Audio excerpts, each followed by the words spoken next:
What's up, Pod Pals? It's your buddy Adam, and you are listening to Podcasting Business School, the show where I teach podcasters how to love their podcast like a hobby and build it like a business. We've got a very special podcast audit episode with Pod Pal Jess from the Learning to Glow podcast. Jess, welcome to the show. Thank you so much for having me. I'm so excited. Yeah, I'm excited to have you here and jam out a little bit. Let's set a goal first. So, 6 months from today, things have gone really well between now and then.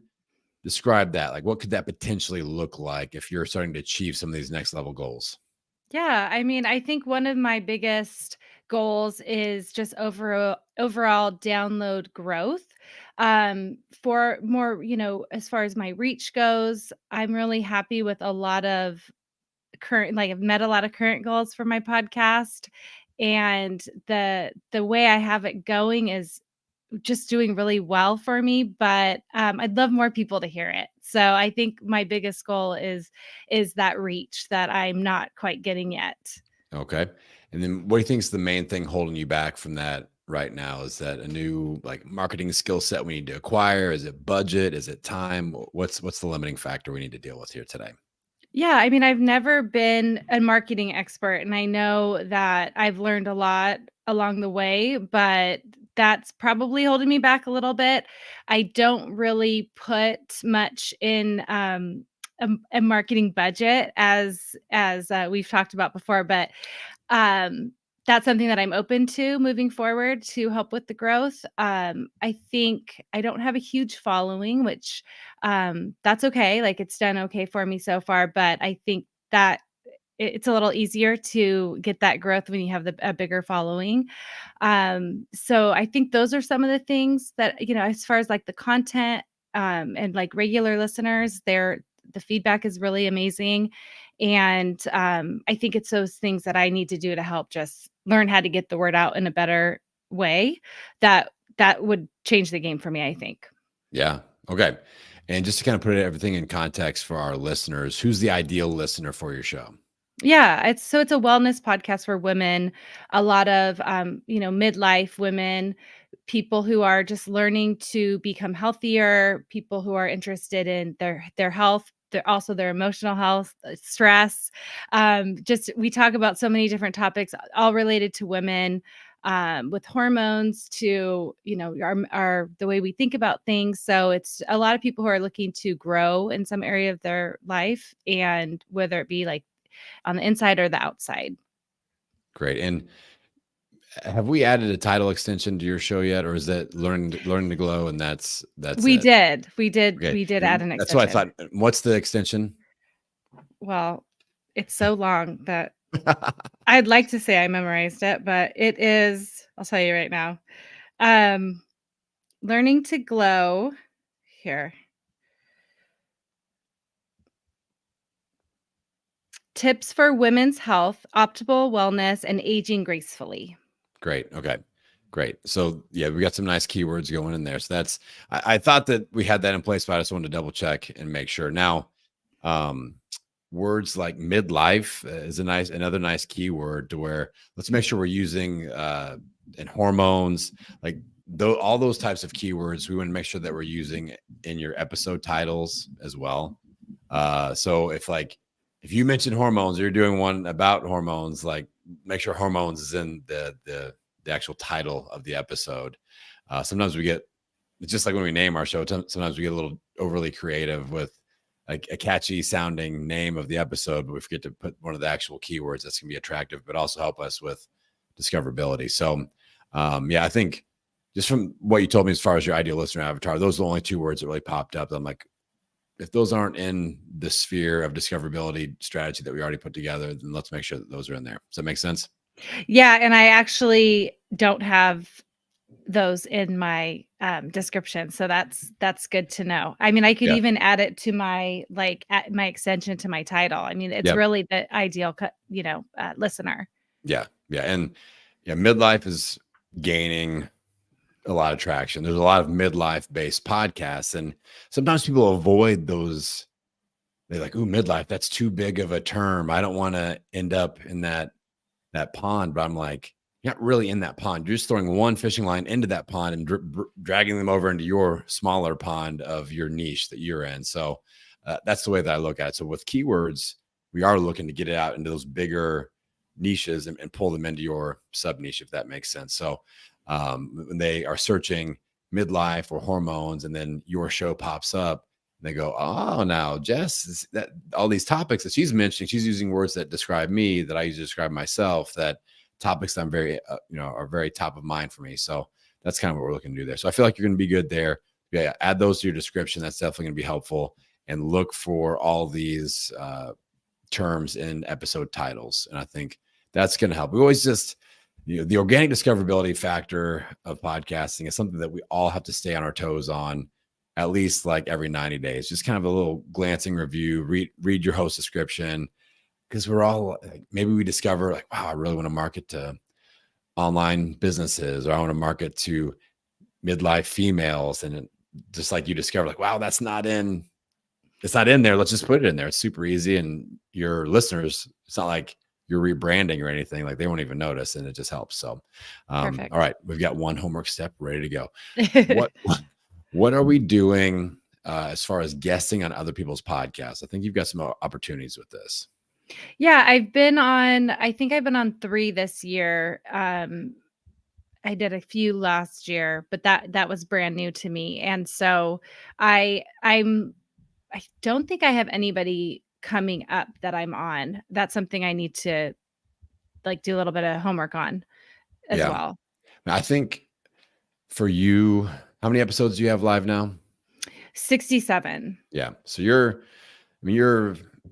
not a brand newbie anymore. Like you've put out content. So I think with where you're at in your podcasting journey, I would set a goal of like 12 guesting, like an average of 1 per month over the next 12 months. Like it doesn't have to be for 2024, because we're just talking now in April, but like, I don't want to put the heat on you. Like you got to get 12 by the end of the year. But I think just an average of 1 per month, basically, like, and then slowly kind of upgrading from there. But I think that's a great goal for you to have, just to keep it top of mind and go, okay, Adam says, let's try to be on 1 show per month. How do we get that going? And are you, as far as content wise for your show, are you doing interviews or mainly solos right now?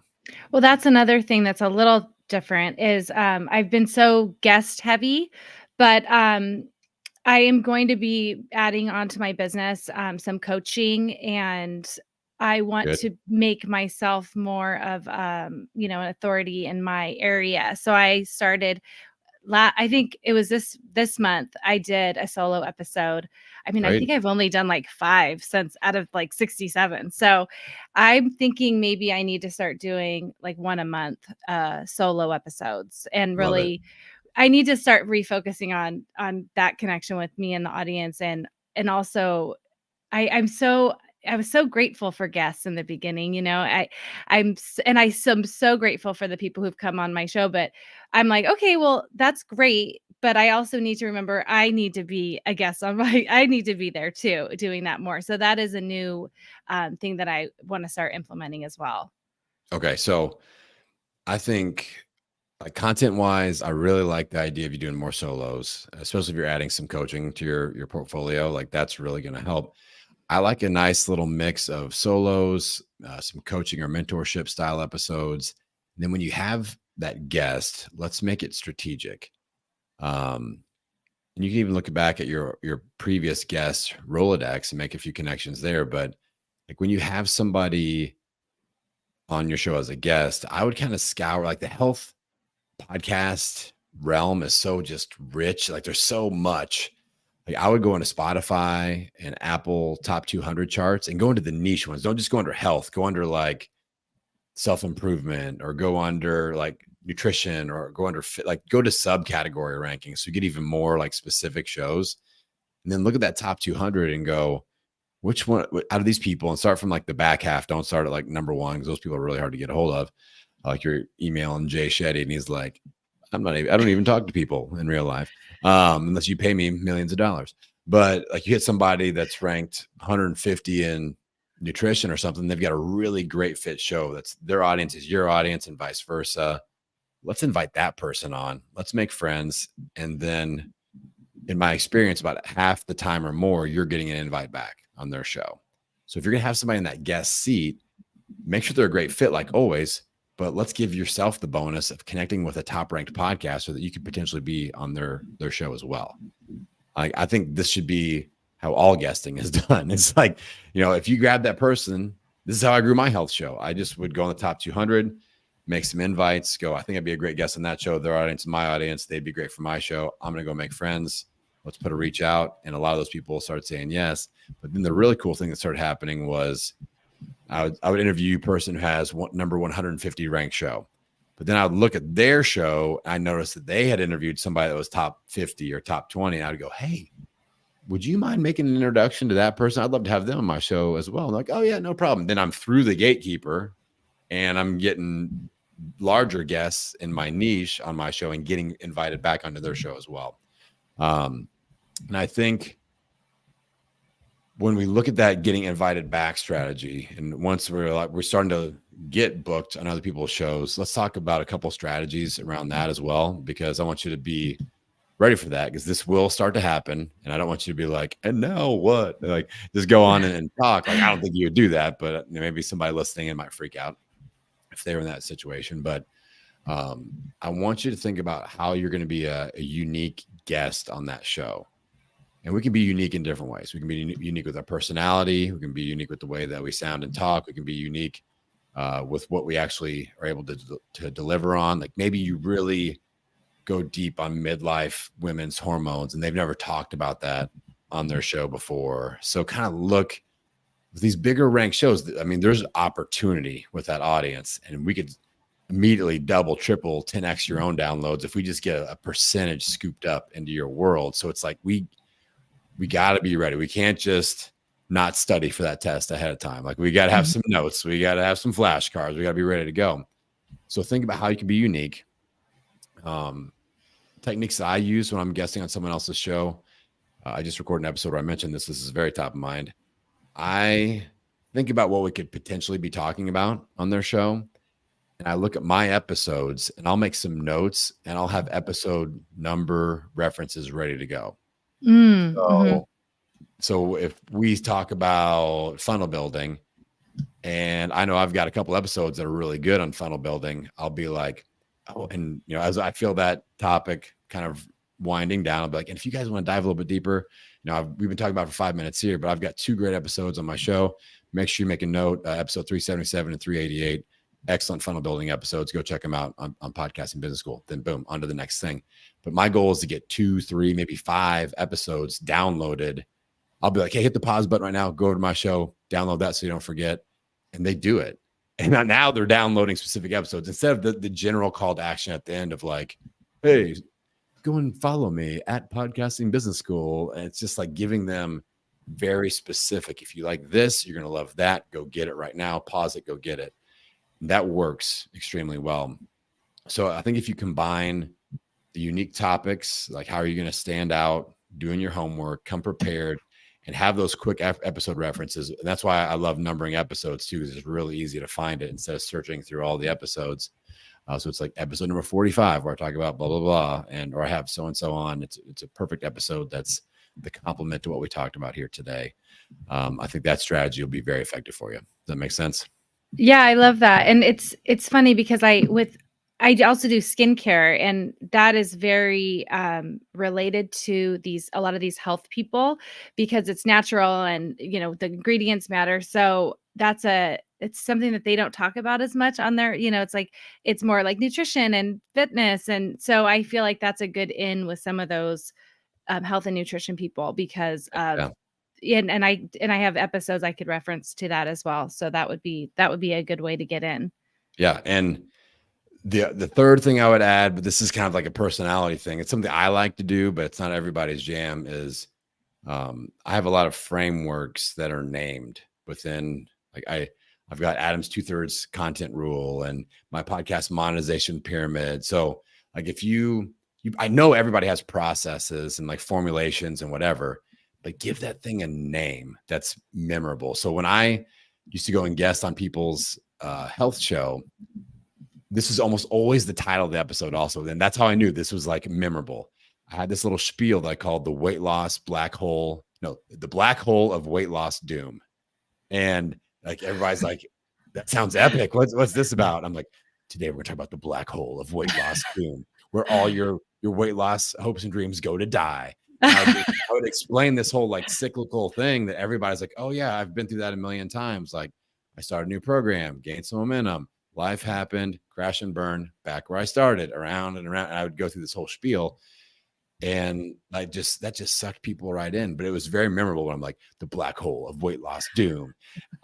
So maybe you have some sort of skin care based formula or process or something, but give it a name and try a few different things out, but just be memorable. Like we just want to be memorable. So they're like, if you can make somebody smile, if you make somebody laugh, you can make somebody think and go, oh, I never thought about it that way before. Like, why is skin care important as a male, 40 plus athlete or something like that? Or, skincare tips for online influencers, like just like stuff you don't think about. Like, how can you make more money because your skin looks good as an online influencer or whatever? Like, how are you attracting more business by being more attractive or whatever? Like little topics like that.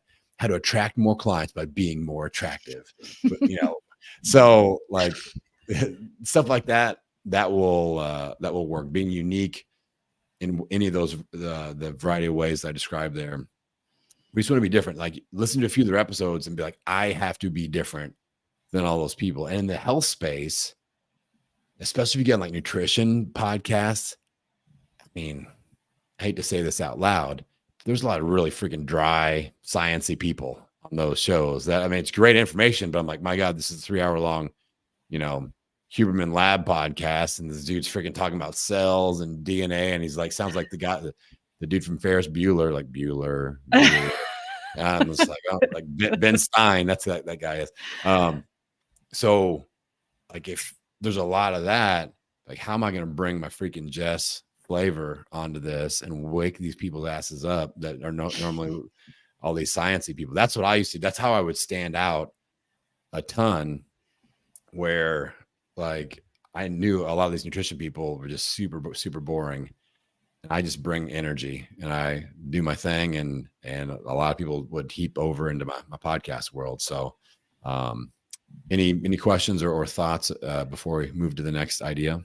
I know that's so true though. And that's one thing that I feel like comes pretty easy to me, especially if I talk to somebody who's a guest on my show and they're kind of dry, I can at least offset that a little bit, I think, with my personality. But yeah, that's such a good point. I love that. Good. And just stand out and just think before you go onto that show, like what's the main call to action? What do I want to ask them to do? Like what's the main one thing, not all the things. It's kind of like our own episodes, how I talk about that. And go in with a game plan and you're ahead of the game. If you just go into an interview with a game plan, everybody else is worried about like, do I have a microphone? Do I have a light? Like we're podcasters. We got that. We're good. So now we can be more strategic with it, with episode references, little CTA game plan, and being unique with our phrasing and stuff like that. And I've made stuff up on the fly right before the interview. I'm like, what's a unique word or way I could phrase this so it's kind of funny or weird? And I'll just make stuff up right before I go on there just to see what sticks. It's kind of like doing a stand-up comedy routine. You just kind of see like what gets your reaction. So I think that is a good strategy. Do you have any questions about actually like looking at the top 200 rankings lists and picking people out or anything like that? No, that makes sense to me. Okay, perfect. Now, so I think there's a huge opportunity with you with guesting, since you do interviews and that technique will work. I definitely would start looking at the paid ads situation, like starting with Overcast, just throwing a few dollars out there, especially, as a business owner with your skincare biz, or as you take on coaching clients, I would just kind of factor in a certain percentage that you're going to pull back and put into marketing for your brand, your show, whatever. It doesn't have to be for podcast player app ads or anything. That's how I had to do it. Because especially when I had my brick and mortar, it was freaking crazy because I felt all the pressure of like, got to pay everybody. And then I get paid last and like, think about all these other things. Like there is no marketing budget. I spend as little as possible. Like that's the only goal. But in the online coaching space, it's nice because it's very low overhead and we can go, okay, I'm going to take 10% of this back and I have to use it as marketing budget. That's the only that's the only thing I can spend that money on. So you have that and just kind of separate it out in your banking system or whatever. And that you can just let that build up and go, okay, I'm going to keep an eye on a certain category on Overcast ads. And when the pricing dips into the zone that I want, then I'm going to go after it. Or maybe you pay somebody, you're in the health space. There's so much opportunity with like newsletters and blogs where somebody's got a real great newsletter. Anybody that comes on your show, I'd ask them, do you have a regular email? Do you have an email list? Do you market to them? Do you accept sponsors for your email list or newsletter? I bet a lot of them will say, I do have a newsletter. I do email my community. I do not have sponsors. What are you talking about? And you go, oh, well, here's what I do. And you go, well, I'll pay you $200 for a sponsored spot inside your newsletter. Like, this newsletter is being brought to you by your show, your brand, whatever. And then you get to do a little blurb and maybe a link to an episode that's relevant or something like that. Boom. And now you just sponsored somebody, and those are marketing dollars well spent. Maybe you do something that's a lead magnet of yours so you can get them on your email list or whatever. Or now that you got the Idea Factory going here, Jess, what I would do is go, I'm going to link. They usually will give you like one link. So I would link to a podcast episode that's very relevant, but also includes a call to action to something that's going to put them on your newsletter. So it's kind of a double whammy in one swoop. And if you don't have that type of an episode, let's create that type of an episode before you do this sort of a thing. Does that technique make sense though? As far as like, if you have that opportunity, like even the one thing about health and wellness podcasters, they're usually really good on social media, and they are pretty good email marketers in general. Like they tend to focus on that a lot because they know the value of it, being an online influencer, forward facing a lot in that space. So I think there's a lot of opportunity to really grow your email list and your podcast at the same time, and your business. If you're doing, I would really lean into opportunities with the podcast player app ads on Overcast FM and looking at sponsoring some newsletter opportunities. I love that. I hadn't thought of that. So yes, I've done one ad on Overcast, and I don't know what a good result is, but I had, I can't remember the follower count. I remember emailing you and telling you, but it was more than that by the end of it. Yeah. And more downloads and things like that. So is that just something maybe to consider just regularly? Yeah, I usually have something running on one podcast player app every single month. So Overcast is kind of my favorite, especially for people getting started. But I would, if we can get a price that's, they have their CPA, their cost per acquisition listed as like their projected range. It'll be like, you'll get between 30 and 50 new subscribers, and then they'll have the CPA is like 15 or 12 or whatever. If we can get that projection at $7 or below on one of our target categories, I'm all over it. So for you, I would look at health and wellness. I would look at education, but I'd also look at categories that your ideal listeners, categories of podcasts that your ideal listeners tend to listen to. I would look at true crime. I would look at news. Would you say that most of your listenership is a little bit heavier to the female side of the equation? It's for women. Yeah. Okay. Yeah. So and like true crime podcasts are very popular with females. News podcasts are very popular with females. So I would look at advertising in those categories. Now, you don't have a news podcast, and that's fine. That's not what it is. You're advertising to news podcast listeners is what it is. So sometimes people are like, I can't do that. I don't talk about news. I'm like, you're not proclaiming your show as a news podcast. You're advertising to true crime listeners or news listeners. Like my best performing ad on Overcast last year was in the news category, and I do not have a news show. But it did really, really well. And it's a great category on that app, especially. So you need to hop on that before this episode gets out and everybody starts doing news ads and they make the price go up. So that's I never would have thought of that. I had no idea because I was thinking I'm not that topic, so I would never have done that. So that's such a good everybody point. Thinks that. Yeah. And because they think the natural tendency is to think that I'm proclaiming myself as that category, but that's not it at all. You're just advertising to people to listen to that category. And you think about it that way, it's like, oh, I mean, think about you. I bet if we looked at your phone and looked at your podcast listenership, there's gonna be it's not just like one niche. It's not like just business shows or just health Yeah. shows. Like there's gonna be a variety of things. If you go on my phone, you're gonna get a little bit of comedy, you're gonna get some news, you're gonna get some like business and investing, you're gonna get health and wellness stuff, and those are all different categories. Yeah. I don't get into true crime myself. I've never gone down that rabbit hole personally, but that's a thing, especially like those that's I think religion based podcasts are, as far as I can remember, like most listened to types of podcasts. It's like religion, comedy, true crime. So Wow. yeah, Yeah, I there we know go. a lot of ladies my age are listening to the true crime for sure. So Yeah, that's yeah, that's a good one. yeah.